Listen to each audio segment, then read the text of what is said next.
Hello, everyone, and welcome back to the episode 4 of the Unpacked podcast. As always, I'm joined with my co-host Jack today. Jack, how are you, first of all? I am absolutely fantastic. Thank you, Tobias. How are you? Yeah, I'm good, thank you. All good. Lovely day here once again. We seem to record on nice days, which is always a bonus. Yeah. But we're joined with a guest today. Not much needs to be said about this person. I mean, he's got over 3,500 subscribers on YouTube. He's been doing it for a year now. And he's just a fantastic collector. It's Aggyman. How are you? Hello. Thank you for having me on. I do appreciate it. It's a pleasure being here. Very excited. Thank I'm you. good. Good I'm stuff. very good. Well, you're our first ever guest, so it's an honour to have you Yay! here. There we go. Yeah. Fantastic stuff. We had a guest on the podcast, on the football card podcast last Barnaby. Don't worry, it won't be an interview. We're not going to interview you, okay? Oh, I wouldn't mind. That was a very good podcast, though. I really enjoyed that one. I think that was one of the best ones. Yeah, it wasn't bad, but I felt like it was more like we're in a room and he's in a chair opposite us and we were Yeah. interrogating him. Basically. Yeah. This is more just a general chinwag. Oh, can't say that name in this podcast, can we? But yeah, new releases. That's what we're going to talk about first. By the way, Aggyman, welcome on my behalf. It's a pleasure to have you on. Thank you. New releases. We've got Prizm came out this week, I'm pretty sure. A couple of days ago, it released in the US. $600 for a box. Lovely. Oh, wow. Can you afford that? Anyone afford that? No. I think it's safe to say I won't be getting that one. No, I was. Yeah, I know there were quite a few people.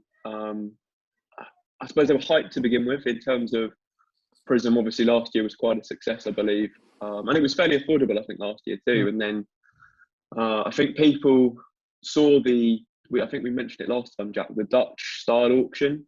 Yeah. They were a little bit concerned already by that. I think the auction kind of set the tone for the price. So I think that's obviously what it must have dropped to. I could be wrong, but and then the checklist came out as well, and I don't think that excited too many people with some of the. It's pretty poor. Yeah. It was quite disappointing, and I mean, it just emphasises what we said in our first episode. I think it was the changing landscape.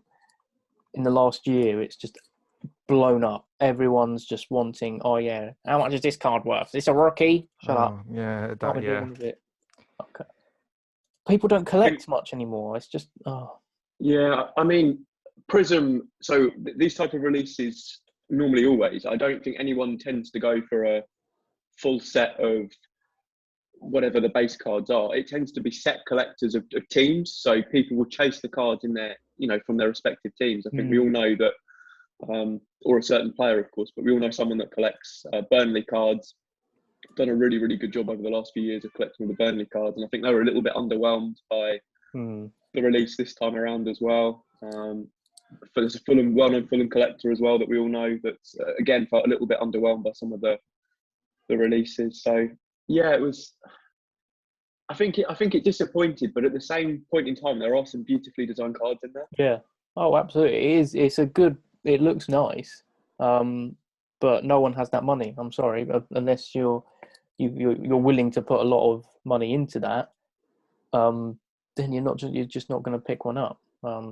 It'd have been amazing for us, all three of us, to open one on our YouTube channels. That would have been incredible. Like the Match Tax Chrome, which was so good about Match Tax Chrome because it at the start was affordable, and then it just went up and up and up, and it was so much fun. Match Tax Chrome, It's beautiful. That was the first time I opened something like premium on my channel, and I was nervous, and I thought I did all right.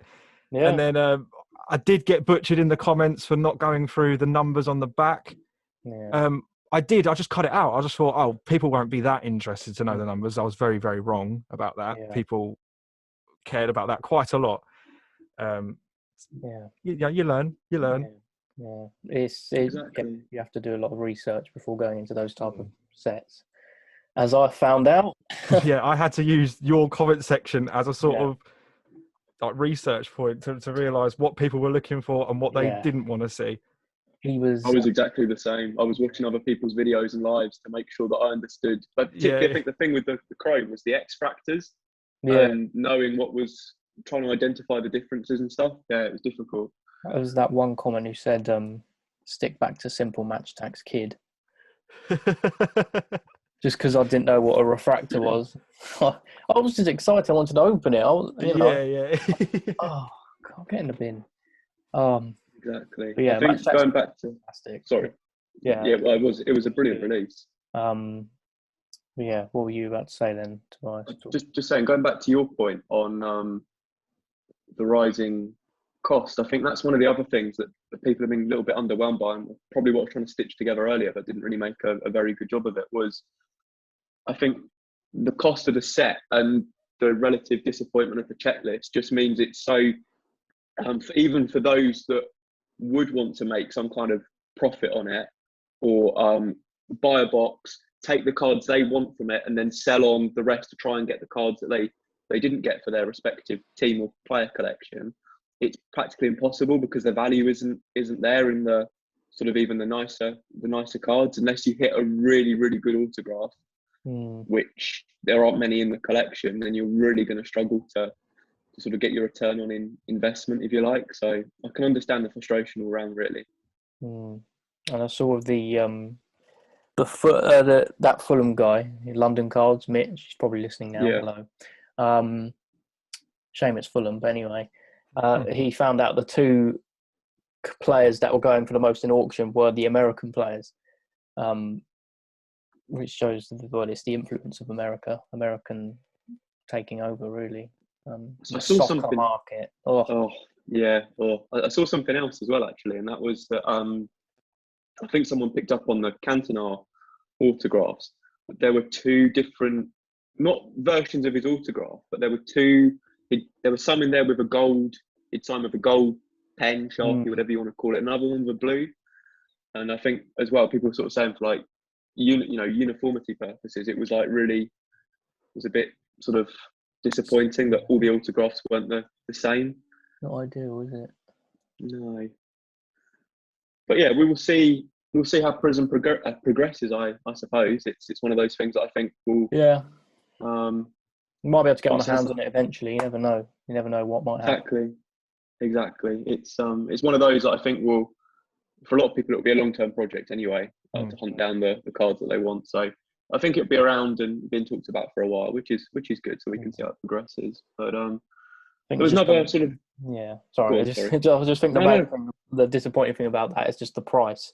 It's just it priced us all out, really, all us collectors. I know Luke from Solve Collectibles, if he's watching. Hello. I think he was going to pick up a couple. I don't know, but I mean, he's. Well, I just had a guy message me on Instagram trying to sell me.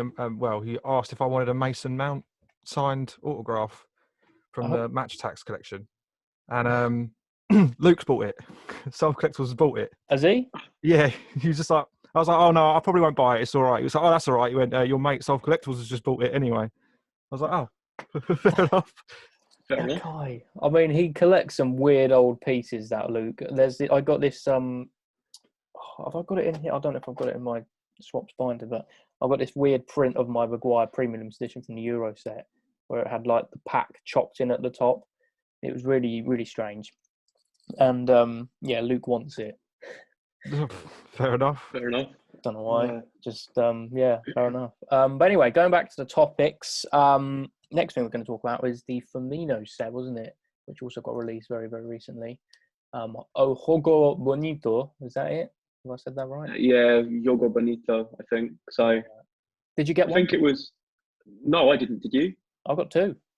Aggyman. Okay. I literally 15 minutes after they went on sale, I went on and they were sold out. Like almost. Blimey. They went out really quick. They so did. No.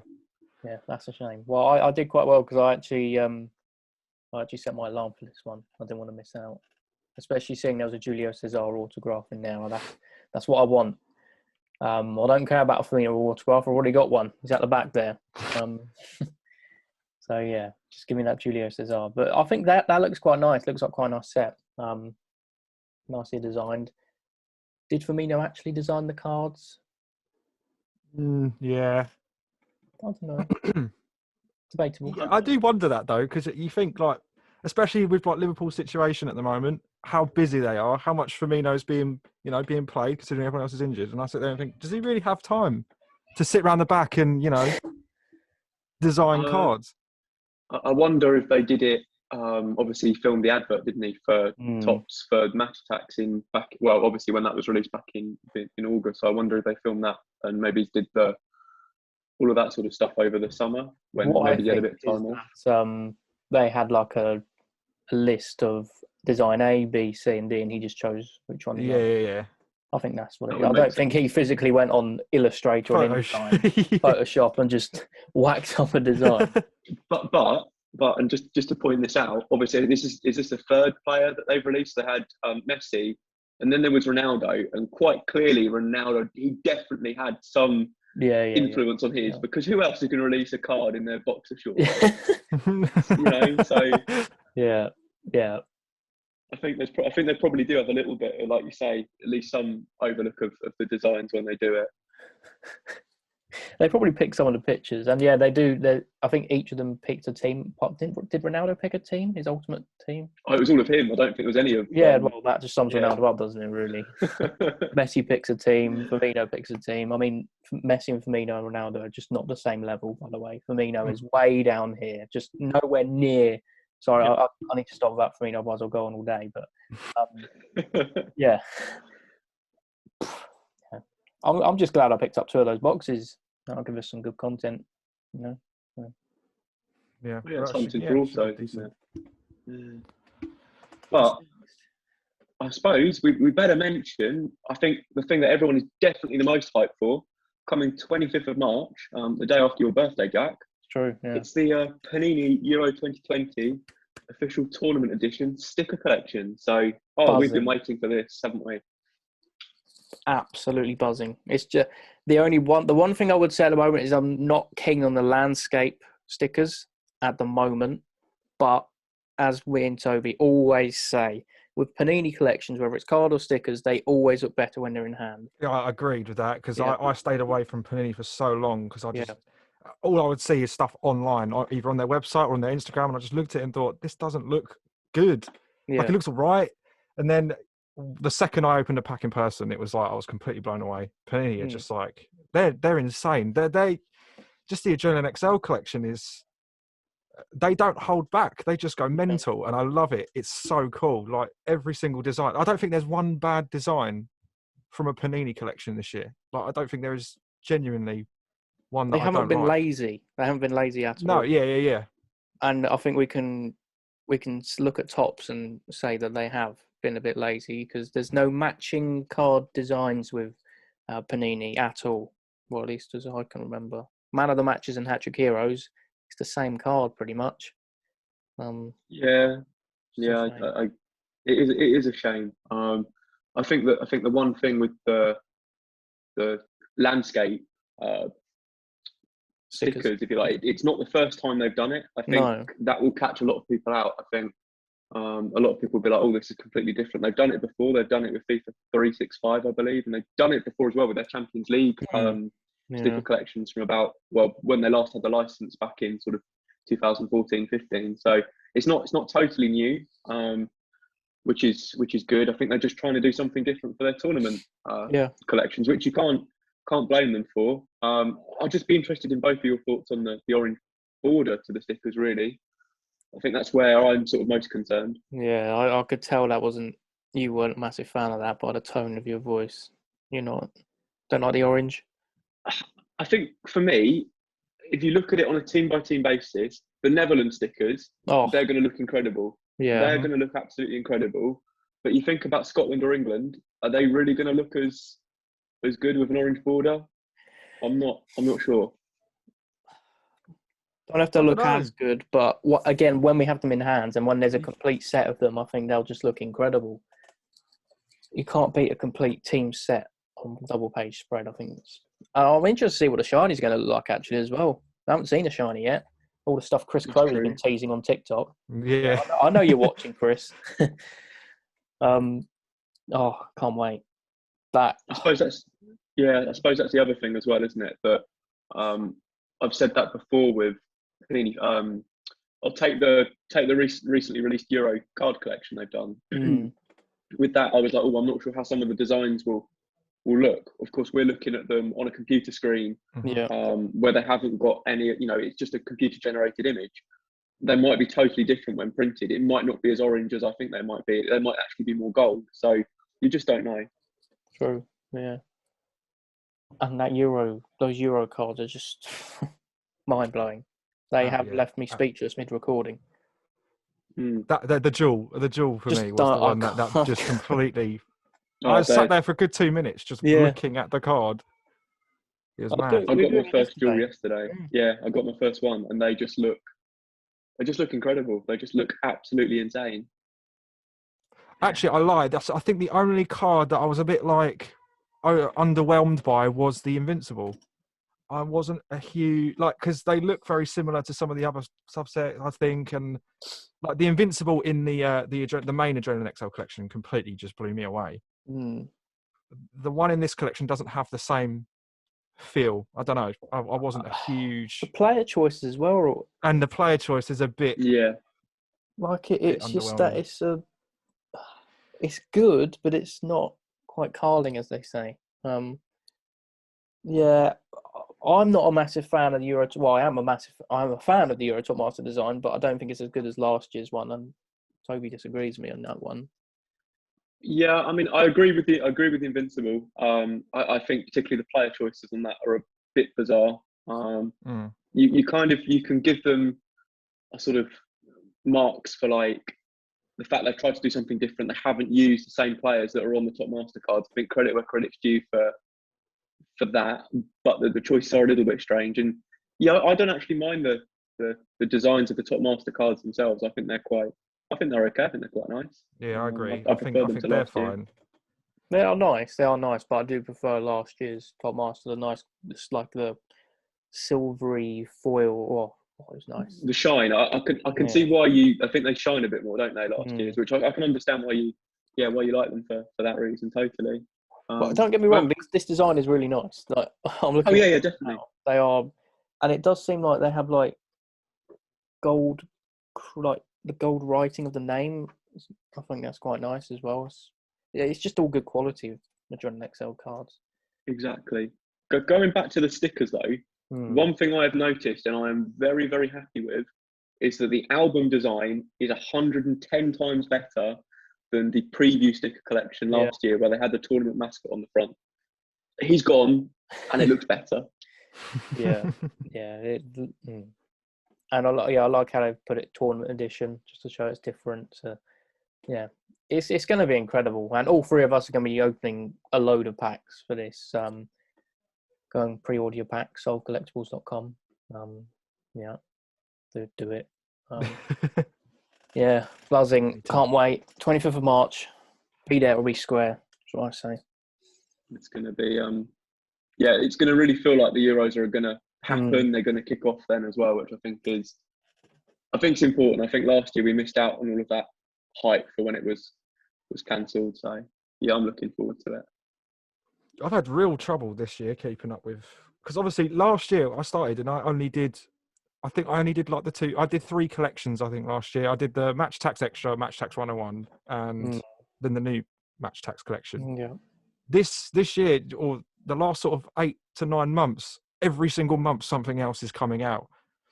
And it does seem that way. I've not been able to keep up with it all. Like, especially Topps. Topps release something every single month at this point. Yeah, every single thing. Topps are really jumping on these autographs because everything they've released this year, their main selling point for each collection is the autographs. Yeah. That does concern me a little bit, that they're going to start relying on that a little bit to push everything that they are releasing. And I feel like there's a bit like, because I'm not a fan, I don't really care too much for the autographs. They're not the be all and end all of a collection for me. And I think all I'm seeing on social media at the moment is autograph. Who's this person selling? How much is it worth? Yeah. Yeah, and it's personally, I think it's a bit much. I agree, and I think the thing that concerns Jack and I the most is the fact they got shoved on the checklist. Now, obviously, they don't have the tick box. We get that, but it's just a little concerning that they are on the inside of the binder cover. The diamond Harry Kane. No, Oh, we've had our discussions Oh, about this. no, it upsets me so much that when we watch that Tops video of the collection, Mm. you see these limited editions, you think, oh my god, they've perfected it. Like they've given us Yeah. what we've asked for, and they take 2 steps forward and then 500 steps back. Yeah. And it, Such a shame. Oh, it's even just touching on the shirt cards again. They didn't mention until people started physically. Well, they haven't even mentioned it. It's only when people started physically getting the cards that some were numbered and some weren't. so they're Right. actually much rarer than we actually think. So it's Yeah, so pretty hard to get a full set, and they're on well, the have checklist. you seen that Amy MUFC? She's come Yeah. back Mm. and she's found some sort of trick, but there's apparently a trick to finding it. I'm not sure what that is. Yeah, there is a trick.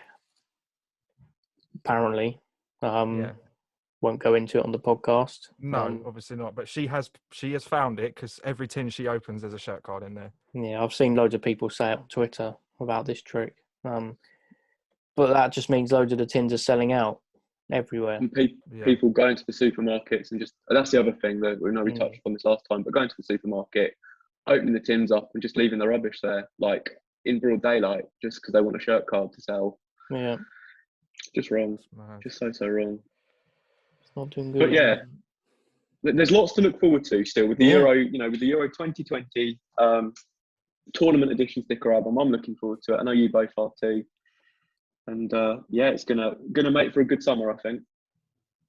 I think as we get closer and when the Euros are going on, I think in terms of YouTube capabilities, I think the views will massively pick up because at the moment the Drone XL Euros have been a bit low for views. Slow burner. Agreed. That's it. But I do think once it gets closer to the Euros, people go back and start watching them because that's what I think. I hope. I think the stickers will help with the cards, if that makes sense as well. Yeah, they will. Because people are searching Euro 2020 Panini and the cards will start filtering through. I hope so, because my Euro 2020 videos are just not compared to level match tack. 1 week I was getting like such good views of the match tacks, and I did the adrenaline stuff, and it's just like. I'm sat next to a big pile of Euro stuff I've got here ready to open, but I just at the moment match tax has sort of really done well on my channel, so I'm just kind of like I'll wait until that begins to sort of peter out and then begin to upload some of the Euro stuff. Oh yeah, congrats on 1K, Tobias, Football Collector. Oh yeah, link in the description. Yeah, thank you. It's been a bit mad recently, but yeah, all good, all in the right direction, which is good. I suppose we better have this chat about YouTube then. Yeah, we better sort of slide into YouTube. We've transitioned quite well into that actually. I'm that was really smooth. Well done. Pretty proud of that. Very smooth. Yeah, it was very, very smooth. Well, Aggyman, how has your channel been this season overall? Give us a rating out of 10. Go on. 7. Okay, yeah. you know what? I think to me it just seems a bit slower because I don't see the numbers going up anymore. When you're in that first sort of 1,000, you can see everything that's going on, and then after you pass 1,000, things start slowing down. It looks really slow, but the one thing I'm happy with my channel is it just is consistent. Like I get the same amount of. It seems like I get like the same amount of subscribers every day.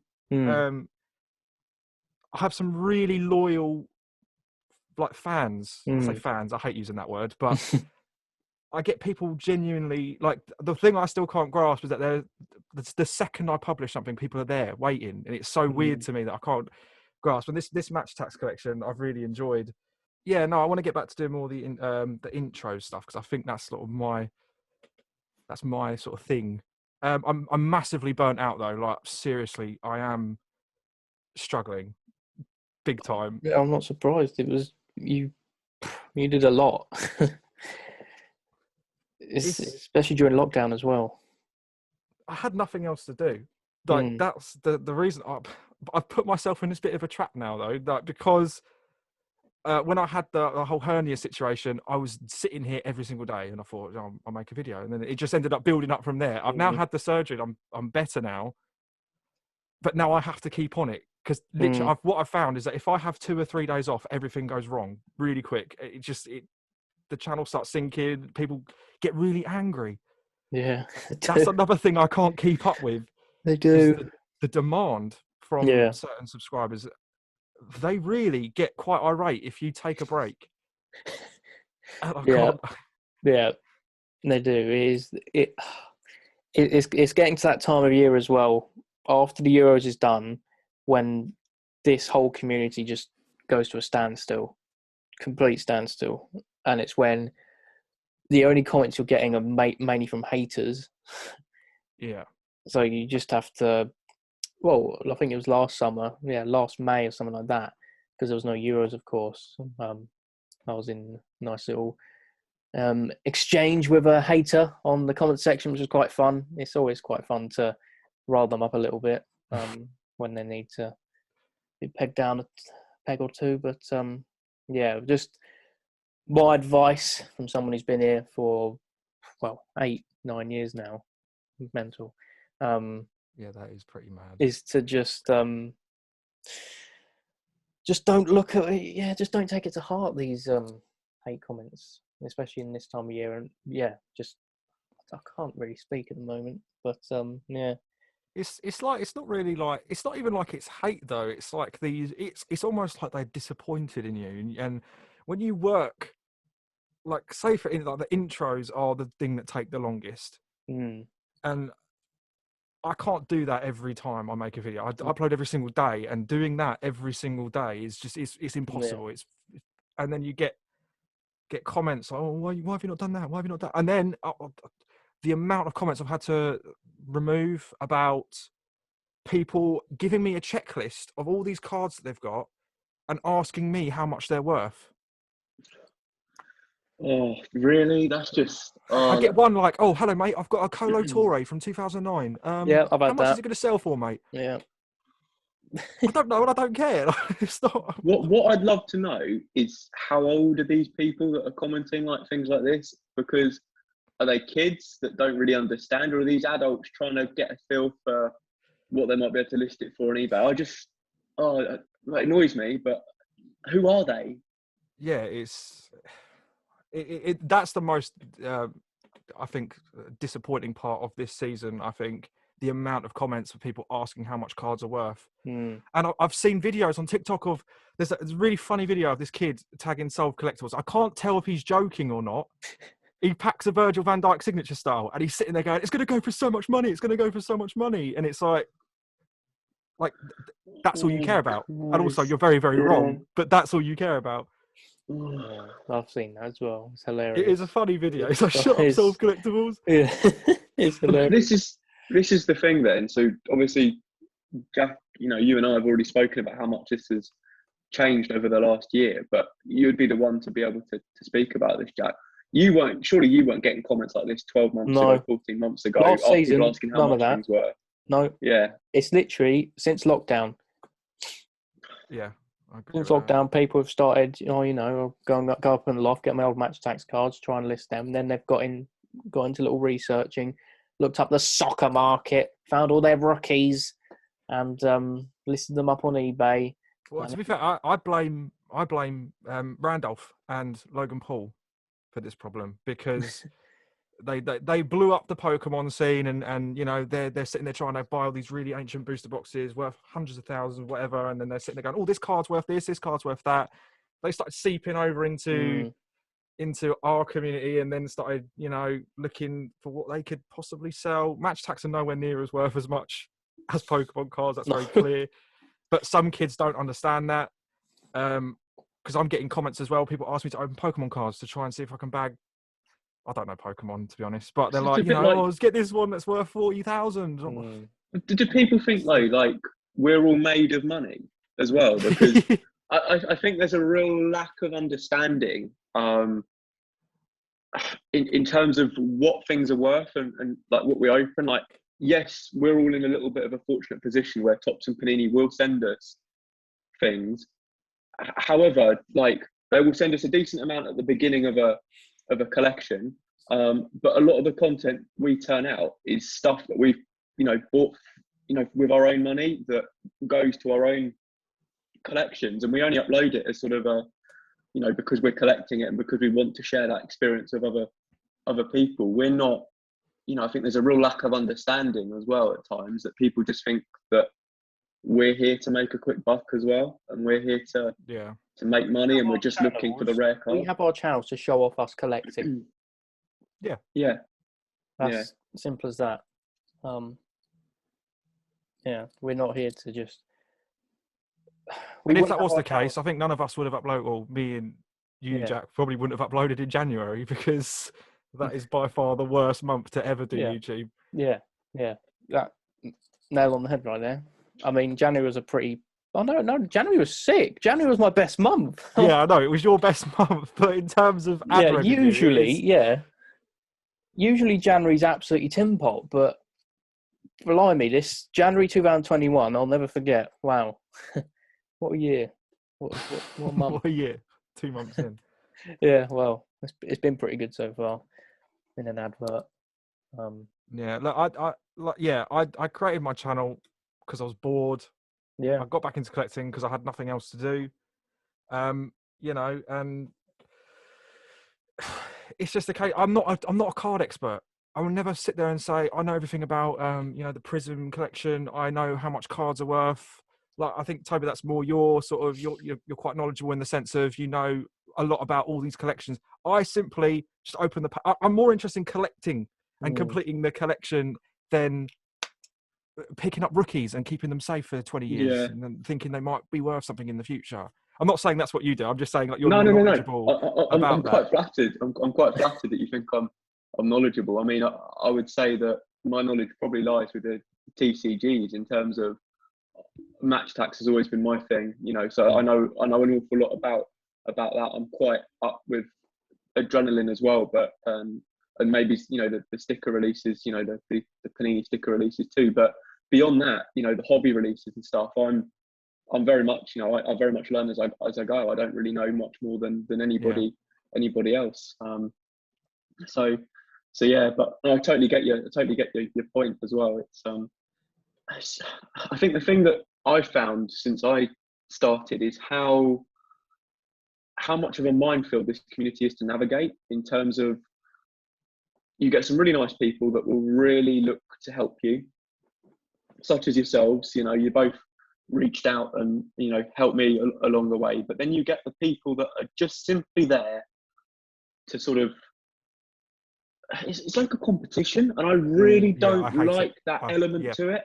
I really don't like that element of, you know, that person's got this first, or I need to get this up before another person, or it just grinds my gears. It really, really does. Everyone can coexist. There's almost too much worrying about what other people are doing.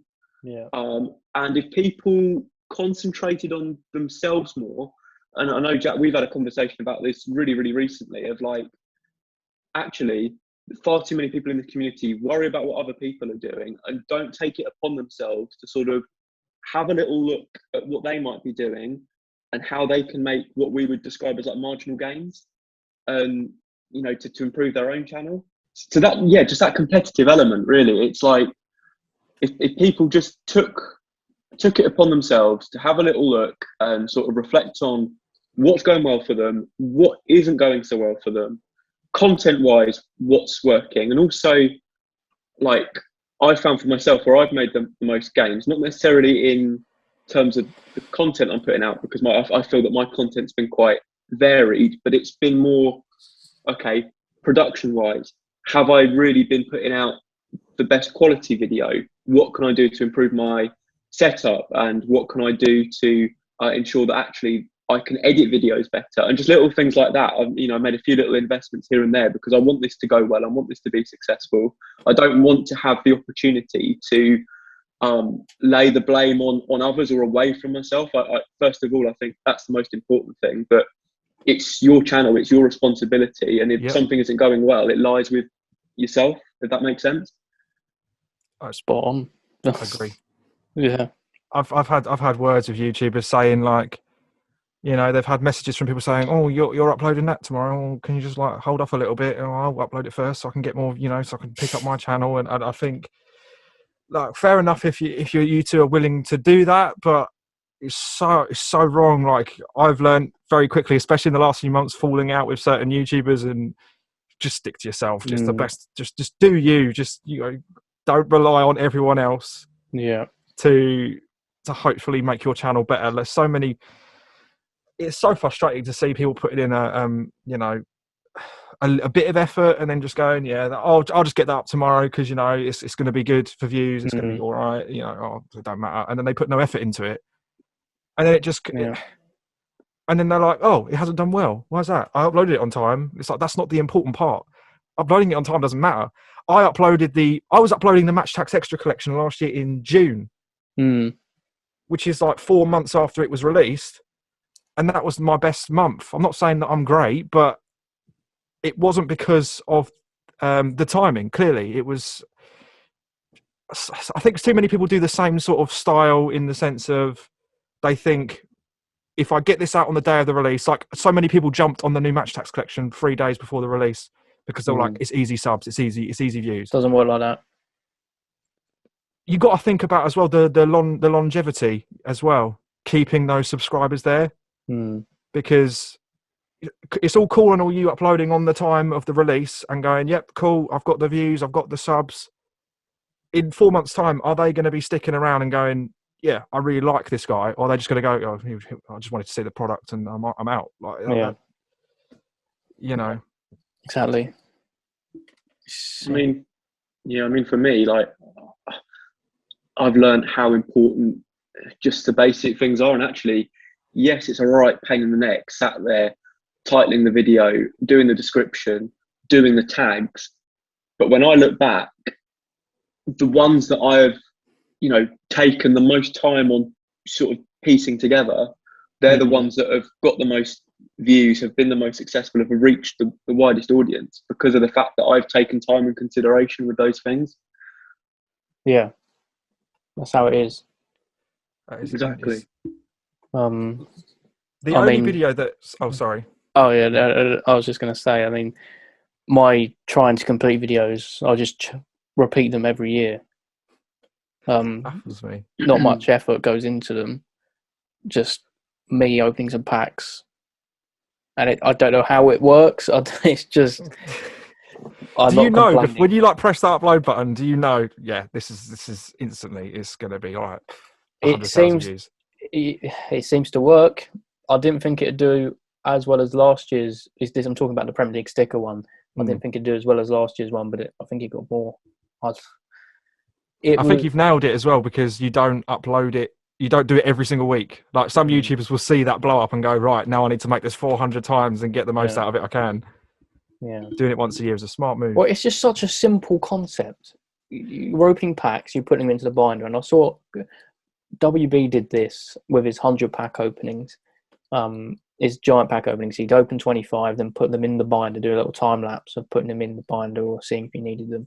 So I thought, you know what? If I've nearly completed my binder, let's open a couple of packs, see if I need the cards, put them in the binder, show me putting them in the binder because everyone seems to want to see that. Everyone loves seeing me sticking stickers. I don't know why. Maybe there's some sort of binder updates are mental. Binder. What is with binder updates? Every single binder update, like I know it's going to do all right. It's so weird. And I'll tell you what though, I had to re-upload the one I did the other day because I put in all my cards at like 3 a.m, and I was just like, I've accidentally put 2 Alvaro Moratas in. Oh no! And bearing in mind, the camera wasn't focused on it. Like they were blurry up at the top, but the amount of comments where I got absolutely just destroyed. And I'm sitting there going, how did you even notice that? I'm waffling over the top of it, pointing at other cards, and you guys have noticed the one mistake in the top corner that I didn't even notice. They're like interrogators, these subscribers, aren't they? Oh, my God. Yeah, the amount of comments saying, oh, when's the binder update? Stuff like that. Give me time. I need to put the cards in. It's easy. I've got so many cards. You can probably see some of them down there. It takes time. I've only done one binder update. That's all I've ever done. I've just put one up on my channel, and that was when I completed the turbo attacks. I've got a couple that I probably need to film and put out, but I don't know about you guys, but I've had a lot of people go, "Oh, when you're doing a binder update, I'll just I do it when I want to. I don't want the pressure of people wanting to, see it." And I think that's the thing that puts me off almost. Is people going, "Oh, you haven't got that one," or "I've got that one," and why haven't you got it? Do you know what I mean? It's just kind of like chill. And then people start asking for trades and swaps. Yeah, I hate it. yeah. You can't. I think it's all with good intentions. Some of them. Yeah. But my Instagram DMs requests are just full. Hello, mate. Just saw your binder update, and then they timestamp it about what cards you don't have. Yeah. They sit there and actually figure out the cards you do not have. They'll list them down, and then they'll go through their binder, figure out what they've got, and then they'll list them out all in an Instagram DM and say, right, these are the ones I'm willing to trade, and then they list out a whole list of demands of what they want. I haven't even agreed yet. Yeah, I know. I think the thing is as well, I don't know how many people know, I suppose, that watch the videos, how many good swapping sites are out there as well. Like, YouTube is not a place for swapping. I've heard too many stories of it's not safe. Yeah, exactly. Of it going horribly, horribly wrong. I've got kids posting their full address and their postcode in my comment Yeah. section. So, why? What are you doing? Oh, God. Yeah, it's not. It's a bit basic worrying. internet safety, really. You don't. Oh, there we go. They're only kids, I suppose. They'll learn.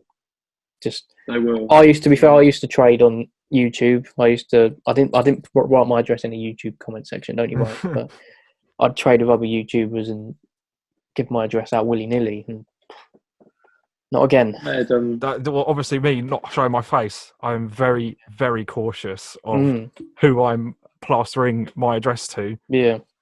It's risky business. I had someone, you guys probably both saw, at the time I was looking to swap the Chrome to try and get a complete set of match to Chrome, the base set.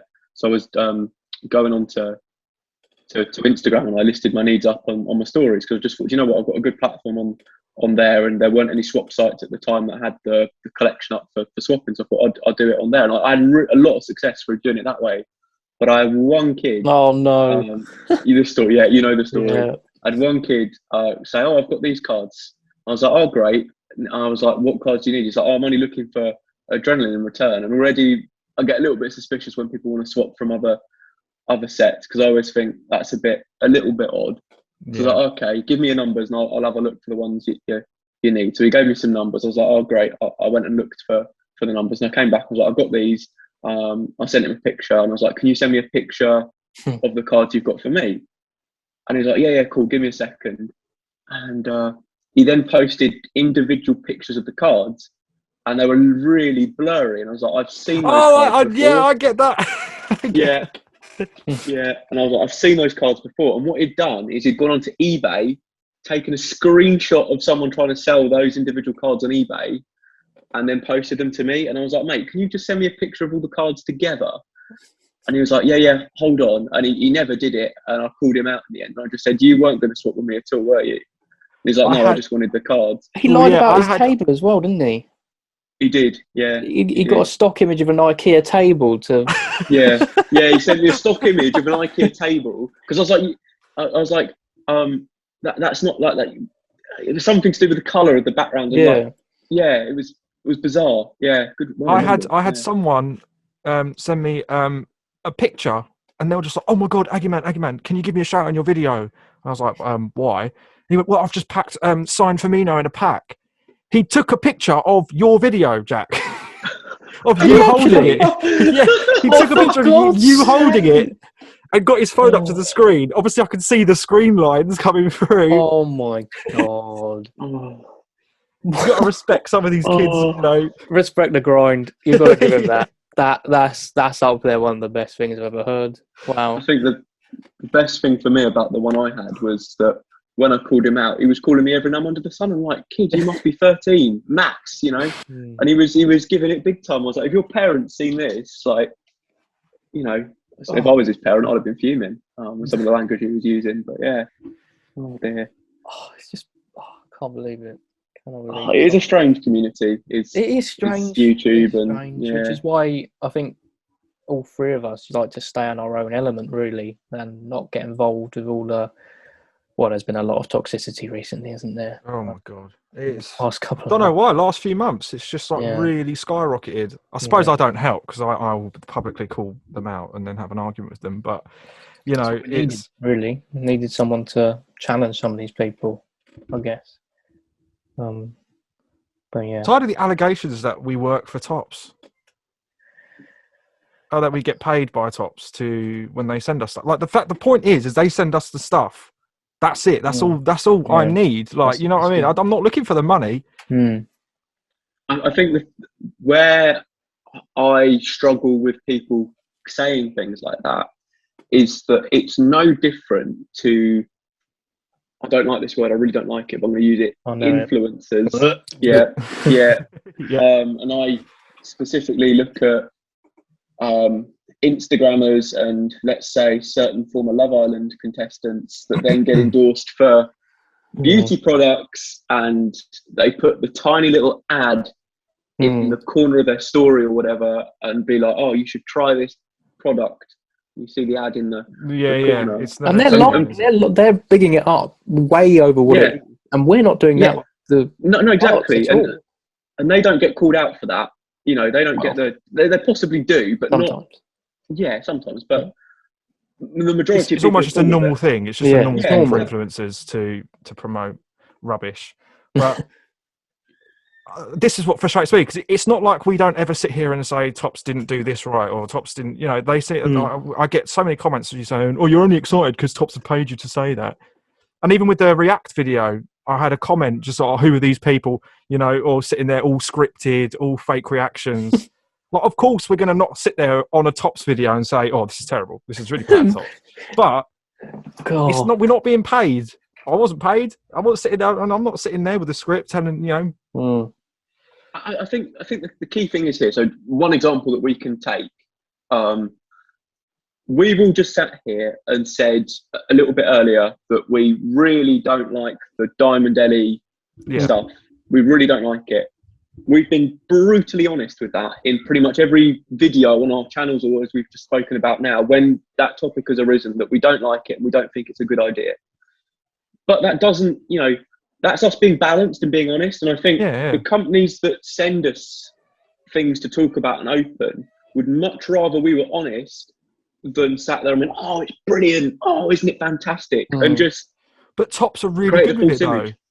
Tops they'll message me after I upload a video where I've said something like I don't like it, and they'll message you, oh, thank you for the feedback. Like, obviously we'll take that, you know, and they're so good with it. That's the whole point of it. That's why they send us stuff. They want our feedback. We're collectors. They want to make the best set possible. Next season, I'm absolutely buzzing for, because if they're taking all our feedback on board, it's shaping up to be incredible in terms of match tags, and obviously Adrenaline Excel will hit a home run again, won't they? They always do. But I think that the key thing is here as well, that this hasn't happened before.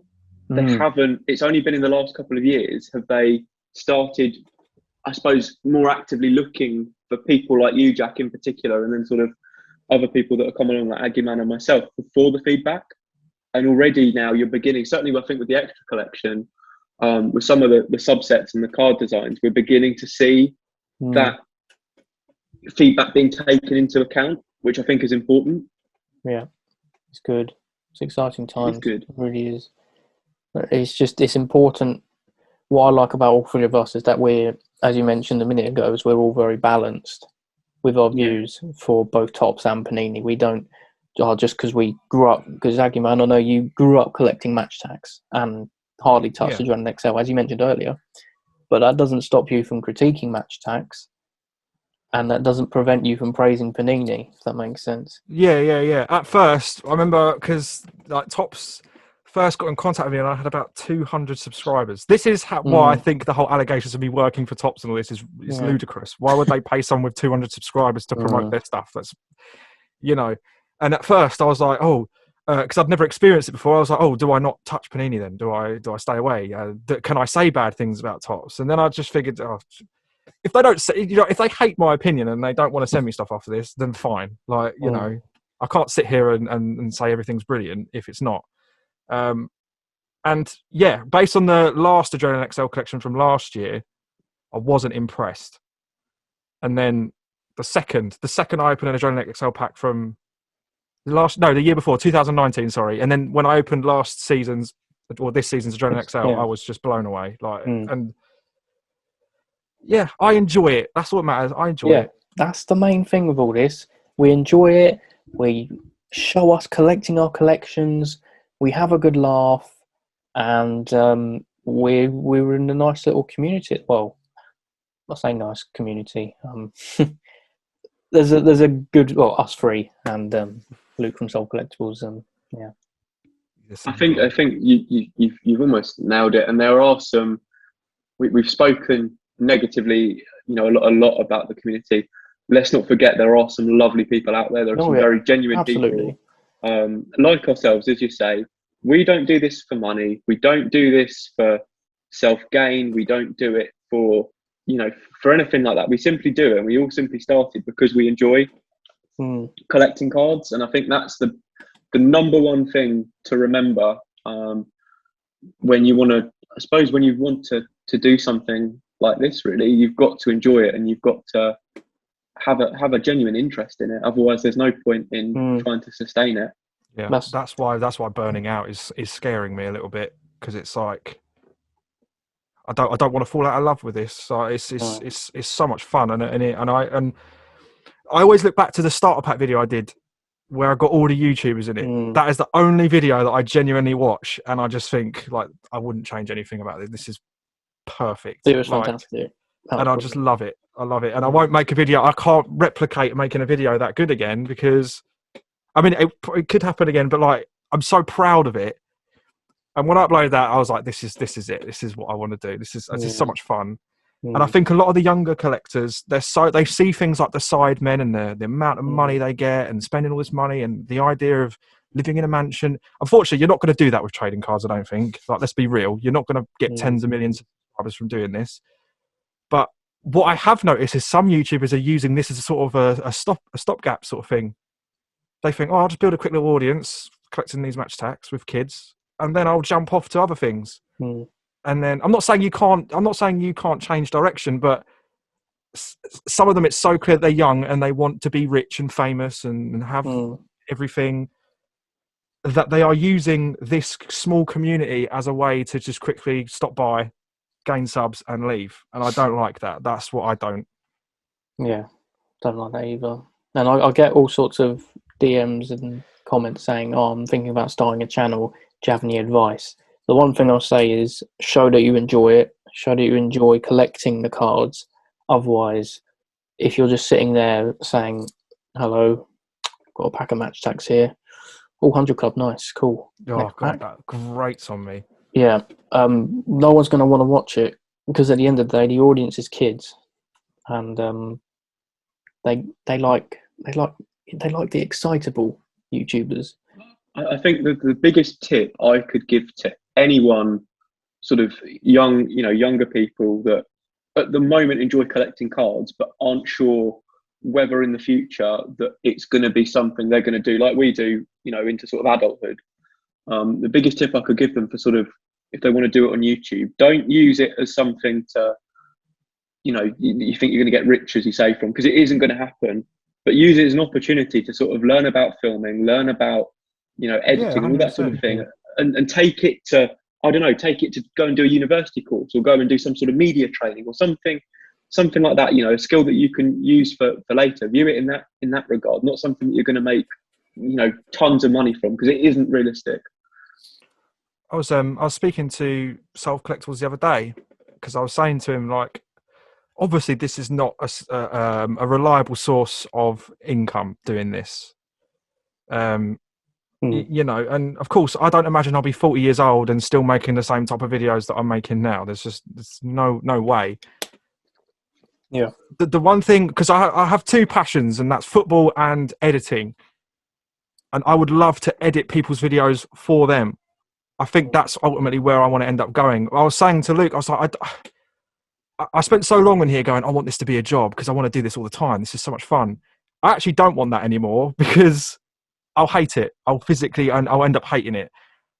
I would like to keep this going and do editing on the side, because I've learnt so much from this year in terms of my editing abilities, because I think I make the same videos, I do the same effects all the time, but as time goes on, I start adding little bits. Yeah. And then I like that one, and then over time, I just naturally. This has been so good for my. I've learned so much from doing this in terms of football cards, football in general, and even my own editing. I'm loving every second of it. It's a whole new experience that I am absolutely loving, and eventually, I'll probably want to end up editing other people's videos for them. That's a good way to end the podcast, I suppose. Yeah, I agree. Yeah, wow, that was emotional. No, I think it was a good chat. It was, yeah. Well, it was an honour having you on, Aggyman. You're a Thank great you very guy, much for having me. I do appreciate you it. do great work on the welcome. channel, and road to 10K. Am I right? It's going to take a little while, but yeah, hopefully one day we'll see. Euro stickers will do well. Euro in general will do well. So I'm happy where I am. I'm loving every second of it. Exactly. That's if you're enjoying it, that's the most important thing. But yeah, hope you did enjoy the fourth episode 4. Yeah, wow. episode 4. So sorry about the week off doing podcasts, but hope you enjoyed this episode. I was joined by my co-host Toby, and of course Aggressive Man. All the links are in the description, and go and subscribe to us, and listen to this on Spotify, Apple Music. Do what you want with it, and we'll see you in the next one. Thank you very much for listening. Bye everyone. Bye.